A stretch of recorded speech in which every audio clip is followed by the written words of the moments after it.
नमस्कार विद्यार्थी मित्रों। गुजरात बोर्ड कक्षा 10 विषय सामाजिक विज्ञान में एक बार फिर से आपका स्वागत है।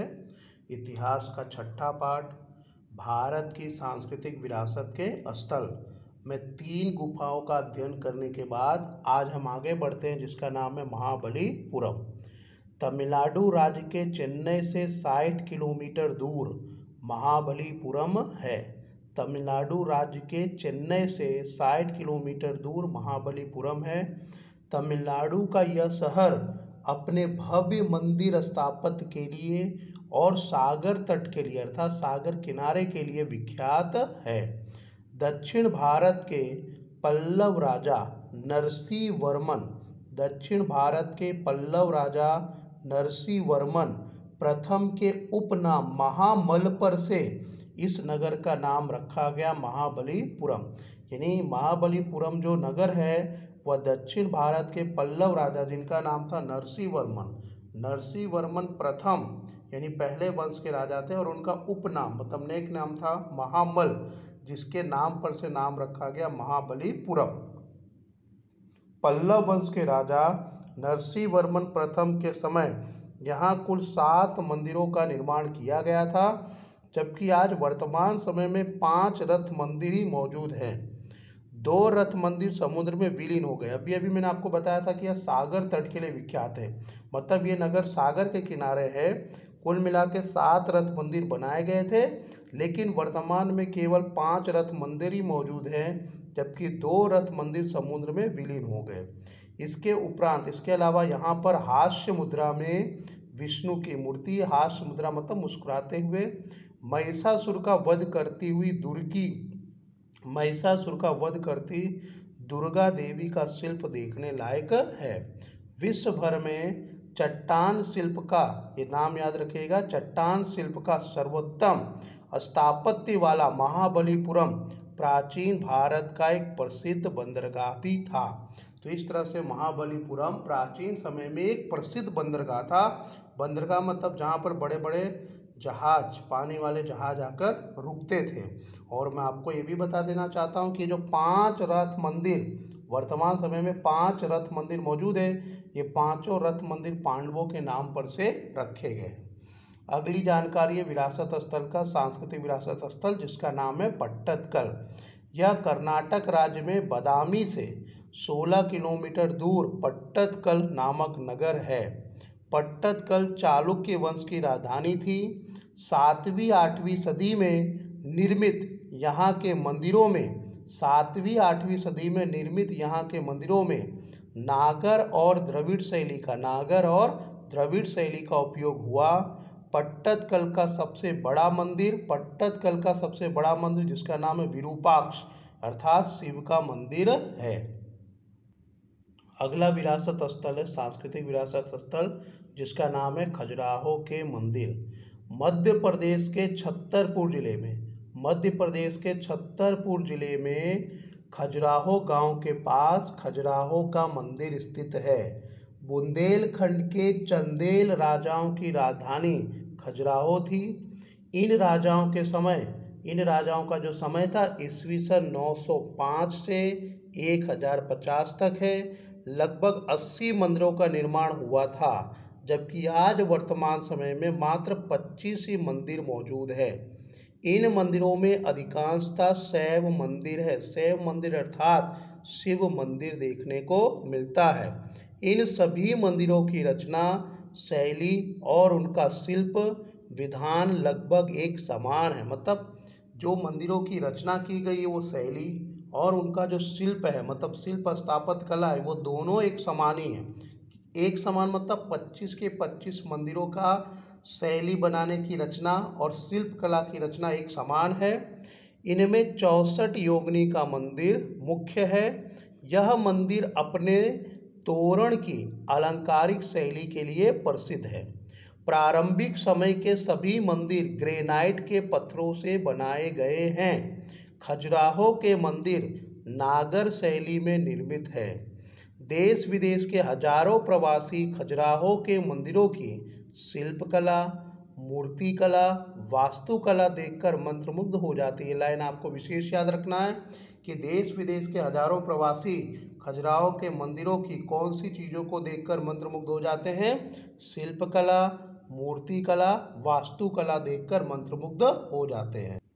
अगला सांस्कृतिक विरासत स्थल है कोणार्क का सूर्य मंदिर। अगला सांस्कृतिक विरासत स्थल का नाम है कोणार्क का सूर्य मंदिर। ओडिशा राज्य के पुरी जिले में बंगाल की खाड़ी के नज़दीक कोणार्क का सूर्य मंदिर है। इस मंदिर का निर्माण 13वीं सदी में गंग वंश के राजा नरसिंह वर्मन प्रथम के समय में हुआ था। यह रथ मंदिर 7 अश्वों वाले सूर्य के रथ के स्वरूप में है, जिसमें 12 बड़े पहिए हैं। ये रथ मंदिर कोणार्क का सूर्य रथ मंदिर जिसके बारे में आप पार्ट 3 में भी जानकारी ले चुके हैं, उड़ीसा राज्य के पुरी जिले में बंगाल की खाड़ी के पास कोणार्क का सूर्य मंदिर स्थित है। इस मंदिर का निर्माण 13वीं सदी में गंग वंश के राजा नरसिंह वर्मन प्रथम के समय में हुआ था। यह रथ मंदिर 7 अश्वों वाले मतलब 7 घोड़े खींच रहे इस प्रकार सूर्य के रथ के स्वरूप में है। इसमें 12 बड़े पहिए हैं। ये पहिए मंदिर के आधार को सुंदरता प्रदान करते हैं और वर्ष के 12 महीने को प्रतिबिंब करते हैं। यानी 12 बड़े पहिए हैं और वर्ष में कितने महीने होते हैं? 12 महीने होते हैं। इस चीज़ को भी ये दर्शाता है।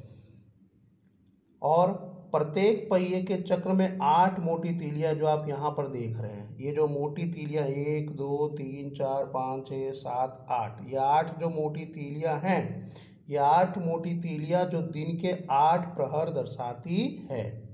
ठीक है। और इस मंदिरों का निर्माण काले पत्थरों से हुआ, इसलिए इसे काला पैगोड़ा के नाम से भी जानते हैं। अर्थात कोणार्क का सूर्य मंदिर काले पत्थर से बना हुआ है, इसलिए इसे काला पैगोड़ा के नाम से भी जाना जाता है।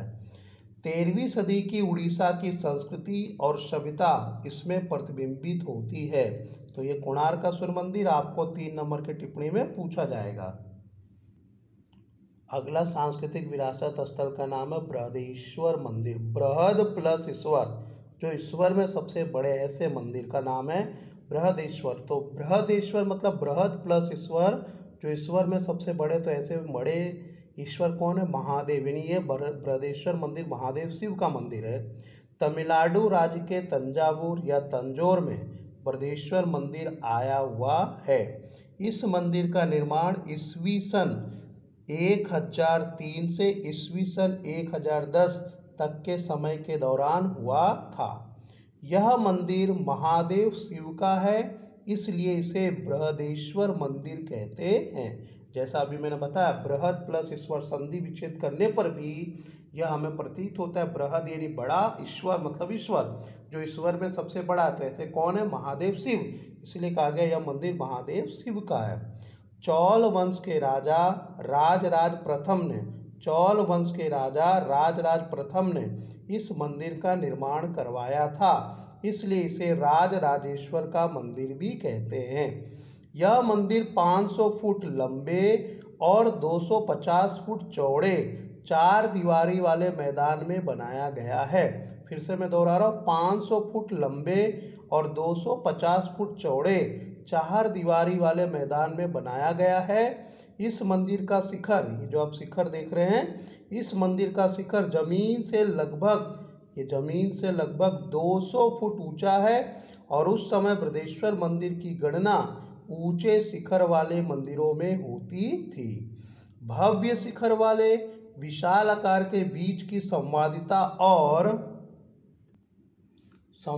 और कलात्मक सुशोभन के कारण यह मंदिर भारतीय स्थापत्य कला का सर्वोत्तम विरासत वाला है। इसी तरह द्रविड़ शैली में निर्मित यह मंदिर दक्षिण भारत के भव्य मंदिरों में स्थान रखता है। तो इस तरह से हमने सांस्कृतिक विरासत के स्थल पढ़े, जिसमें महाबलीपुरम का परिचय लिया। आपको संक्षिप्त टिप्पणी में भी पूछा जाएगा और ढेर सारे एमसीक्यू विकल्प के भी प्रश्न हैं। खजुराहो का मंदिर टिप्पणी में रूप में पूछा जाएगा। कोणार्क का सूर्य मंदिर संक्षिप्त टिप्पणी में आएगा। बृहदेश्वर मंदिर आपको संक्षिप्त टिप्पणी में आएंगे। ये सभी छोटे छोटे प्रश्न हैं जो आपको संक्षिप्त टिप्पणी में आएंगे। इसके पहले हमने 3 गुफाएं पढ़ी थी और आज हमने सांस्कृतिक विरासत के स्थल के अलग अलग स्थल के बारे में जानकारी परिचय प्राप्त किया।